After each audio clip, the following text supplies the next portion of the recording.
আমাদের কলিজার টুকরা সুপ্রিম কোর্ট জামে মসজিদের সম্মানিত খতিব, যিনি ছিলেন দীর্ঘদিন এবং যিনি বেসরকারি টিভি চ্যানেল আয়ের নিয়মিত ধর্মীয় উপস্থাপক ছিল এবং নিয়মিত ধর্মীয় আলোচক ছিল, যিনি সুন্নি জনতার মাটি ও মানুষের কিংবদন্তি সুন্নি নেতা ছিল।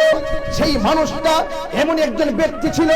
যিনি প্রতি রমজান মাসে বিভিন্ন দেশ বিদেশ ঘুরে ঘুরে কোন জায়গায় ধর্মীয় চেতনার দৃশ্যগুলো রয়েছে সেই চিত্রগুলোকে প্রতি রমজান মাসে কাফেলার অনুষ্ঠানের মাধ্যমে মানুষের সামনে প্রদর্শন করে অসংখ্য মানুষকে গ্রামে গঞ্জে দিক দিগন্তে ছড়িয়ে ছিটিয়ে থেকে মানুষগুলোর সামনে যখন তিনি টেলিভিশনের মাধ্যমে রেকর্ড করে যখন আমাদের সামনে উপস্থাপন করতেন, আমাদের ভিতরে একটি প্রেম জেগে উঠত।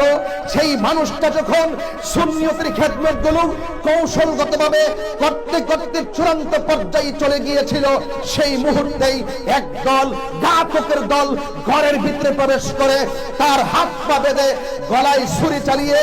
ঠিক যেমন করে সুহাদে কারবালার ময়দানে ইমামে আলী মুকামের গলায় ছুরি চালিয়ে যারা